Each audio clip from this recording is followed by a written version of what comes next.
Sólidos, porque yo mencionaba en una conferencia una vez, si hablamos de tumores sólidos, hay tumores que no son sólidos en pediatría, y bueno, sí, eso sucede. Y cuando nos referimos a tumores sólidos específicamente, estamos hablando de aquellos tumores que no son de origen hematopoyético y que no tienen como parte de sus componentes quistes o varias líquidas. Y estos tumores pues pueden ser tanto benignos como pueden ser malignos. El hecho de que sean tumores benignos no quiere decir que no le vayan a dar problemas a los pacientes y que no tenga que ser un equipo multidisciplinario o interdisciplinario, mejor dicho, que los tenga que atender.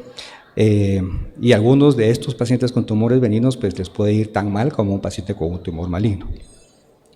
Desde el punto de vista de la epidemiología a nivel mundial, si lo vamos a dividir por áreas geográficas en el mundo, pues nosotros podemos encontrar que estamos de esta manera. Perdón, no se mira bien el puntero ahora. Pero sí está. No lo veo, perdón. Pero bueno, lo importante de esto es, y que nos interesa a nosotros, el 80% de los pacientes, de los diagnósticos de paciente pediátrico con cáncer, se encuentra en... ¿Sí está?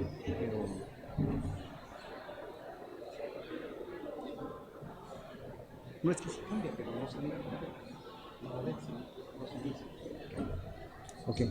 Entonces decía, desde el punto de vista de lo que nos interesa a nosotros, el 80% de los diagnósticos nuevos de pacientes pediátricos con cáncer se producen en los países de bajos y medianos ingresos. El 20% es en los países del primer mundo. O sea, nuestros países tienen la mayor cantidad de los diagnósticos nuevos de pacientes con cáncer a nivel mundial. Aunque el área de Latinoamérica y del Caribe pues no nos va tan mal en el porcentaje, pero no dejamos de ver muchos pacientes. Y más o menos, como para hacer una idea, esperamos nosotros por año alrededor de 120 pacientes por millón de habitantes que debieran de ser diagnosticados con cáncer cada año. Nosotros en la unidad estamos viendo más o menos la mitad de esos pacientes. El resto lo miran un poquito en el San Juan de Dios, que se los quedan un poquito en el ICS, algunos en clínicas privadas, pero la mayoría de esos pacientes, de ese 50 que no se está viendo, se están quedando en algún lado fuera sin tener acceso a una posibilidad de atención de primer nivel, como se las estamos brindando nosotros con el equipo que tenemos. Y en América Latina, esto es lo que estamos viendo nosotros en los diferentes tipos de cáncer. Si miramos nosotros las leucemias, los linfomas y los tumores del sistema nervioso central, ocupan un poquito más de la mitad de los pacientes con diagnóstico de cáncer. El resto de pacientes van a ser pacientes con tumores sólidos y muchos de ellos van a presentarse como masas abdominales. Y es ahí donde entra el cirujano, porque muchas veces el que lo detecta es o el médico general o el pediatra, y la referencia primaria es hacia el cirujano. Muchas veces un cirujano de adultos, algunas veces un cirujano general o algunas veces con un cirujano pediatra, pero no siempre es un oncólogo o un cirujano oncólogo el que lo va a ver inicialmente. Y aquí comenzamos entonces nosotros a tener cosas importantes que tenemos que ver. Y si vemos nosotros para Guatemala, ¿qué es lo que estamos viendo? La incidencia del cáncer en general no es muy distinta a lo esperado a nivel mundial. Y estamos viendo nosotros que igual leucemias, linfomas, y son los que ocupan uno de los mayores lugares. Acá vemos nosotros retinoblastoma un poquito más alto de lo que lo miran en otras partes del mundo. No sabemos exactamente por qué es, creemos que hay alguna cuestión genética que predetermina a nuestra población a tener un riesgo aumentado de padecer retinoblastoma, pero esos están haciendo estudios genéticos. Pero si podemos ver, estos son los pacientes con tumores sólidos que ocupan más o menos el 21% del total de pacientes que estamos viendo nosotros. Nosotros vemos alrededor de 40 pacientes nuevos con diagnóstico de cáncer y de esos la mayoría son leucemias y linfomas, pero sí tenemos una buena cantidad de pacientes con tumores sólidos. Y son estos los que, como les digo, los que nos van a dar, los que llenan la mayoría de nuestros diagnósticos en UNOP. Dicho sea de paso, aquí hay un poquito de sesgo, porque esto es epidemiología de base hospitalaria, porque es el registro que nosotros tenemos en la unidad. Desafortunadamente no contamos en Guatemala con un registro claro a nivel nacional, por ese 50% que les comento que no llega a nosotros y ni siquiera tiene atención de primer nivel. Y aquí tiene que ver mucho con la pobreza, con la falta de acceso, con la falta de educación, las distancias tan largas que hay hacia centros, no digamos de tercer nivel, solo un hospital nacional, regional, hay mucha gente que tiene mucho problema para poder llegar a ellos. Entonces, perdón, y hablando un poquito más de la cirugía en paciente oncológico, ¿sí?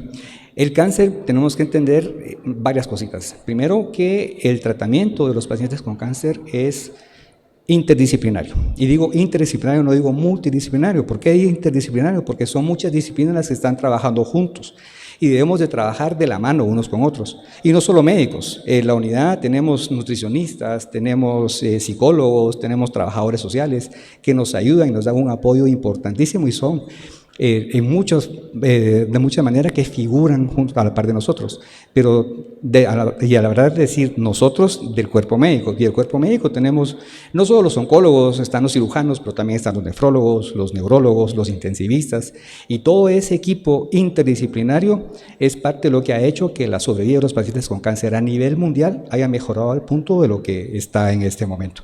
Por supuesto que en primer mundo tiene una sobrevida mucho mayor de la que nosotros tenemos por varias razones. Y aquí en Guatemala y en nuestros países de nuestra región, la pobreza es un punto importante que nos juega rudo para la sobrevida de estos pacientes. Y aparte de que sea un tratamiento interdisciplinario, es un tratamiento multimodal también. Entonces nosotros tenemos para tratar a los pacientes con cáncer tratamiento farmacológico. Y digo farmacológico, no digo quimioterapia, porque actualmente ya tenemos medicamentos que no son farmacológicos, no son quimioterapia, sino que son medicamentos blancos que nos ayudan a tratar muchas malignidades. Además de eso, tenemos la capacidad, la probabilidad de utilizar radioterapia y el papel de la cirugía en los pacientes con diagnósticos de cáncer. Y la cirugía la menciono de último no porque sea la menos importante, porque para nada. Sino que porque quiero hacer énfasis precisamente en esta parte de lo que nos interesa a nosotros, la cirugía en el paciente oncológico, ¿sí? Yo sé que muchos de ustedes son especialistas, pero también hay estudiantes y gente que está en formación, y entonces cuando uno lleva a un paciente con un diagnóstico de un tumor sólido a sala de operaciones, esencialmente pueden pasar tres cosas, ¿sí? La primera es que al momento de salir, el cirujano dice, mira, todo estuvo bien, no hay ningún problema, el paciente está nítido, lo quitamos todo. Y los márgenes quirúrgicos están marcados, no tengas pena. Que eso es importante, marcar los márgenes quirúrgicos, que a veces cuando el cirujano que los opera no tiene ese concepto, no marcan los márgenes y uno no sabe qué está pasando con esto, ¿sí? Entonces, la pieza quirúrgica va a patología, el patólogo me da el diagnóstico histológico y me dice márgenes de resección libres de células malignas. ¿Y esto qué significa? Resección completa con bordes libres, que es lo que la doctora Ramírez mencionaba de importancia en la práctica de hepatoblastoma. Esa es una cosa. La siguiente cosa que puede suceder en sala de operaciones es lo mismo que comentamos al principio, que el cirujano me dice, lo quitamos todo, el paciente está bien, nítido, los bordes están marcados, se va a patología, el patólogo me da el diagnóstico histológico y me dice bordes de resección con infiltraciones de células malignas. Eso significa resección completa con residuo microscópico. Y eso es importante saberlo por la estadificación del paciente. Y lo otro que puede pasar es que el cirujano me dice, mira, no lo pudimos quitar. Seguro quedó ahí en el fondo, en el lecho, porque estaba pegado a una arteria, a una vena, porque era demasiado grande, porque tenía que haber quitado mucha parte del intestino, qué sé yo, por la razón que sea. O solamente puede hacer una biopsia y entonces hablamos de un debulking, resección parcial o biopsia nada más. Esas son las tres cosas que pueden pasar en cirugía y a nosotros nos sirve un montón saber qué es lo que está sucediendo. Porque lo importante en los tumores sólidos es lograr la resección completa, ¿sí? Perdón, y esto es lo que nosotros buscamos al momento de apoyarnos en los cirujanos, lograr la resección completa de los pacientes. Y lo que les decía, que el tumor sea quitado en un bloque completo, que los bordes estén libres de enfermedad, pero que siempre vayan los márgenes marcados para que nosotros podamos saber efectivamente esto. Ahora, si bien es cierto que esa es la meta, no necesariamente tenemos que buscar de hacerlo desde el principio, y aquí es donde viene la importancia de que sea un tratamiento interdisciplinario, y la comunicación entre los miembros del equipo es básica. ¿Por qué? Porque tiene que ser un balance entre el buscar la resección completa y no hacer medidas heroicas en quirófano, porque no siempre es el momento de entrarle al paciente en la primera intervención hacer la resección completa. Entonces, cirugías mutilantes hay que tratar de no hacerlas desde entrada. Los debulkis muy grandes o cirugías que van a poner en riesgo al paciente, como resangrados o rupturas tumorales que vayan a contaminar la cavidad, es algo que también tenemos que evitar. ¿Por qué? Porque eso aumenta el estadio del paciente, al aumentar el estadio del paciente tenemos que dar quimioterapia muchísimo más intensa. Recordémonos siempre que existe la posibilidad de la quimioterapia neoadyuvante y eso nos va a dar una ayuda importante en estos pacientes. Y muchas veces la quimioterapia al inicio de los tratamientos van a disminuir el tamaño del tumor y puede que sea después ya no necesaria la cirugía o sea la cirugía muchísimo más fácil de lo que hubiera sido en un inicio. Entonces, el objetivo del equipo es que la cirugía no sea solo el éxito intraoperatorio en quirófano y que el cirujano salga bien, tranquilo, porque lo hizo bien las cosas, sino que es saber que la cirugía es como, como decíamos al principio, es la piedra angular muchas veces, pero esa piedra angular sirve en ingeniería para a partir de ahí construir todo el resto del edificio. Y en este caso no deja de ser esto una diferencia. Esa piedra angular que pasa a ser la cirugía nos va a servir a nosotros para poder construir el resto del tratamiento y al final lograr la curación del paciente a largo plazo. Y de aquí viene la importancia entonces de una comunicación entre los miembros del equipo. Y las guías quirúrgicas de oncología mencionan en todos lados que idealmente el paciente debiera ser operado en el centro donde va a ser tratado posteriormente por un cirujano, idealmente un cirujano oncológico, pero si no es un cirujano oncológico, en el caso de niños, que sea un cirujano pediatra con amplia experiencia. Nosotros en la unidad de oncología tenemos la bendición y la gran fortuna de tener un equipo que tiene una experiencia bárbara y además de la experiencia, una habilidad increíble que Dios los ha bendecido con eso verdaderamente. Entonces, esa comunicación es importante. ¿Por qué? Porque la cirugía, si bien es cierto, es básica en el tratamiento de los pacientes oncológicos, no siempre debiera de ser el momento inicial para hacerla. Y entonces la comunicación entre el equipo es para decir, bueno, tengo un paciente que tiene una enfermedad X, o estamos pensando una masa renal, por ejemplo, tenemos que comunicarnos exactamente para saber cuándo es el momento oportuno para hacer la cirugía y qué es lo que estamos buscando en el momento de llevarlo a la sala de operaciones. Porque probablemente yo puedo decir, mira, este es el momento para llevarlo a la sala, pero la opinión del experto me va a decir, ahorita no podemos, dale más quimio, trata de reducir un poquito más el tumor, porque en este momento vamos a fallar, no vamos a lograr lo que nosotros queremos. Pero tenemos que estar conscientes de esto. Entonces, estos tumores renales, por ejemplo, que son más o menos el 6.5% de los pacientes con tumores sólidos, lo importante es la resección tumoral, además de hacer una nefrectomía completa. Y tener presente que además de hacer la nefrectomía, no es solo llegar y quitar el tumor y el riñón, sino saber qué más tengo que hacer. Que tengo que llevar el uréter, tengo que hacer una muestra de los ganglios en diferentes lugares. Si el tumor es en el polo superior, tengo que quitar la suprarrenal, por ejemplo.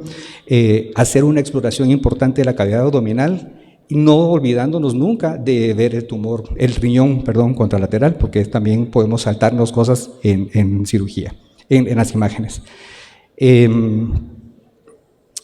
Y a veces no siempre es posible hacer la cirugía de entrada, y entonces con tumores muy grandes o que tengan trombos o tengan algunas otras anotaciones que nos puedan complicar esto, pues es mejor dar quimioterapia de entrada. Y actualmente, al igual que en el hepatoblastoma, los tumores renales estamos hablando de que la cirugía prequirúrgica es la base de todo.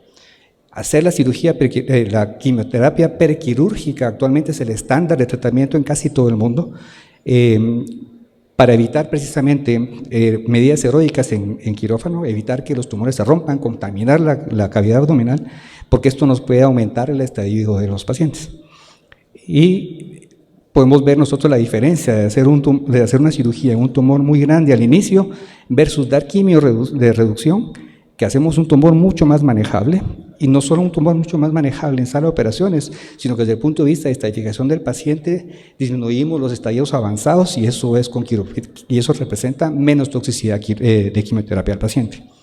Es importante hablar de que el patólogo tiene que estar enterado si el paciente fue a sala de entrada sin quimio previa o si se le dio quimioterapia inicial y luego fue a cirugía, porque los criterios patológicos para hablar de diagnóstico histológico del tumor de Wilms varían en un paciente pretratado con quimioterapia o si no se le dio quimioterapia antes de la resección.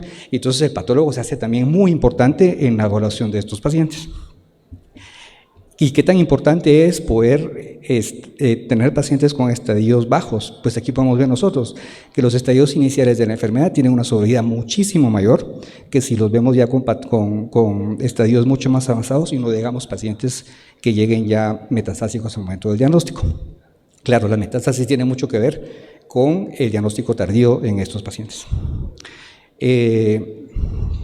Bueno, si no lo vamos a operar de entrada, ¿le hago biopsia o no le hago biopsia? Tampoco es necesario. El diagnóstico de tumores renales es clínico básicamente, y aquí podemos ver nosotros las diferentes histologías de los tumores renales malignos, si se hizo o no se hizo biopsia, y podemos ver la sobrevida de los pacientes, si se hizo o no se hizo biopsia con aguja fina, y estamos viendo nosotros que la correlación histológica versus la clínica del inicio, sin hacer la biopsia, pues va muy de la mano con... Y la sobrevida de los pacientes es mucho mejor si no estamos haciendo las biopsias con aguja fina. Solo aquellos pacientes en los que las imágenes no son de todo concluyentes de que sea un tumor de origen renal, pues entonces sí está indicado hacer algún tipo de evaluación. Pero si no, el tratamiento es únicamente eso. Luego el patoblastoma, ¿qué voy a poder decir de patoblastoma después de la conferencia que hablamos antes? Todo lo que mencionó la doctora Ramírez es importante tenerlo presente porque efectivamente es así. Y aquí yo solo quisiera ampliar un poquito sobre lo que estaban mencionando. Probablemente estos dos grupos que estaban presentando en la experiencia quirúrgica de las resecciones de los hepatoblastomas, en el primer grupo, en muchos de esos pacientes se hizo cirugía sin quimioterapia previa. Y entonces a lo mejor las complicaciones intraoperatorias fueron mejorando obviamente con el expertaje de los pacientes y de los cirujanos y la experiencia que fueron tomando, pero las complicaciones postquirúrgicas fueron mucho mayores en los pacientes o son mucho mayores en los pacientes que se les hace cirugía de entrada sin darle quimioterapia inicial, que es el estándar actual en el CIOPEL. Y pues probablemente esa sea una de las diferencias importantes que nosotros pues, estamos viendo, porque los pacientes en el primer grupo tenían una sobrevida un poquito baja y las complicaciones eran mucho mayores comparado con el grupo actual. Yo creo que es eso, pero aquí es importante saber que estos tumores se benefician mucho de dar la quimio al inicio. ¿Por qué? Porque tumores tan grandes como la imagen que estamos viendo acá, que están muy cerca de vasos grandes, la quimioterapia los va a reducir al punto de hacerlos quirúrgicos o hacer una resección mucho más completa. ¿Por qué? Las modalidades de quimioterapia en los pacientes con hepatoblastoma no son radiosensibles. Entonces, si yo no logro hacer una resección completa con bordes libres al inicio, lo único que me queda a mí es la quimio, y la quimio no es suficiente para estos pacientes, y no puedo dar radioterapia porque no es sensible a la radio, entonces comprometo al final de cuentas la sobrevida de los pacientes. Y de ahí el beneficio de dar quimioterapia inicial a estos pacientes para hacer las cirugías más fácil y el tumor volverlo quirúrgico. Pues esto es parte de lo que la doctora había platicado, y ustedes pueden ver acá, la quimioterapia inicial hace los tumores mucho más manejables antes de la cirugía y disminuye la morbilidad dentro de la cirugía. Y tumores al inicio, después de la quimio y luego de la resección. Pueden ver ustedes acá la diferencia y lo más fácil que se hace. Por supuesto que esto no es solo con quimio, ¿verdad? Esto es también la habilidad y la decisión clínica del cirujano, y aquí es donde entran a hacer una gran labor en los pacientes con cáncer. Luego los hepatoblastomas es otro tumor también, que es el tumor más frecuente, el tumor sólido más frecuente en pediatría, que se encuentra fuera del sistema nervioso central, y es de origen neuroectodérmico. Este tumor también en buena medida puede ser clínico el diagnóstico, pero aquí sí necesitamos hacer una biopsia. Pero como es muy sensible a la quimioterapia, el tratamiento debe ser únicamente con el tratamiento quirúrgico inicial, es únicamente para tener una biopsia. y hacer un tejido, lograr un tejido suficiente para poder tener evaluación clara y poder tener una histología con una inmunohistoquímica que nos dé a nosotros. Y hay otras formas de clasificación a los pacientes para estratificarlos, que son marcadores biológicos que usamos nosotros, pero que en este momento la cirugía se hace únicamente para hacer la biopsia.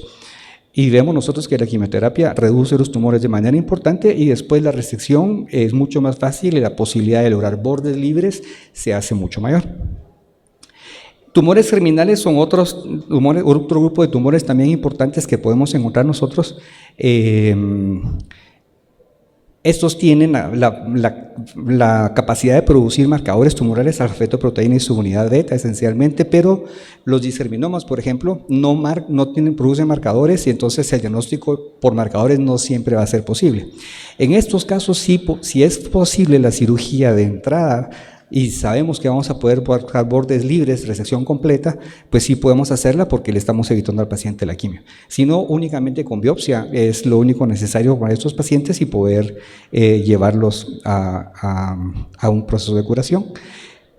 Cuando hablamos de sarcomas, la situación es un poquito más complicada. Los sarcomas no van a ser intraabdominales usualmente, van a estar en otras localizaciones, pero aquí es importante ver que el tipo quirúrgico, y lo que mencionaba al principio, si es resección completa con bordes libres, resección completa con residuo microscópico o solamente biopsia o un debulking, hace una diferencia importante en la sobrevida de los pacientes, por un lado. Y por otro lado, la histología de estos pacientes también, sarcomas de alto grado tienen una peor sobrevida que los pacientes con sarcomas de bajo grado. Y aquí tenemos nosotros una diferencia importante entre los tipos de tumores que vamos a ver. Dicho sea de paso, y aquí es algo muy importante que siempre le decimos a los estudiantes de medicina, la pediatría no es medicina interna por kilo de peso.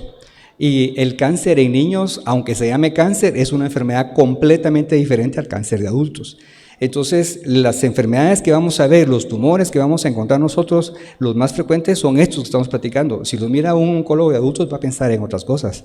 Por ejemplo, un oncólogo de adultos mira a un paciente con una masa mediastinal, piensa en un linfoma periférico inmunofenotipo T.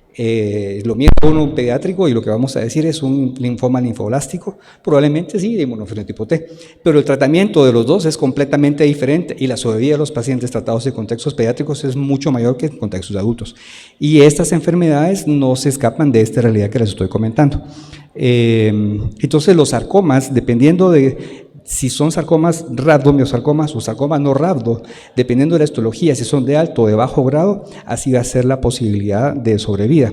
Y estos tumores no siempre son todos radiosensibles o quimiosensibles. En muchos de ellos, únicamente la cirugía es necesaria y en otros de ellos la cirugía es importante, como dijimos, la piedra fundamental del tratamiento, pero el momento de la cirugía debemos de decidirlo en conjunto con todo el resto del equipo que está a cargo de los pacientes oncológicos en pediatría. Repito, la comunicación es importante y nosotros tenemos la gran bendición de contar con un equipo fabuloso de cirujanos con los que podemos platicar muy abiertamente y aparte una habilidad increíble, como nos está comentando. Muchísimas gracias. Si tienen alguna pregunta.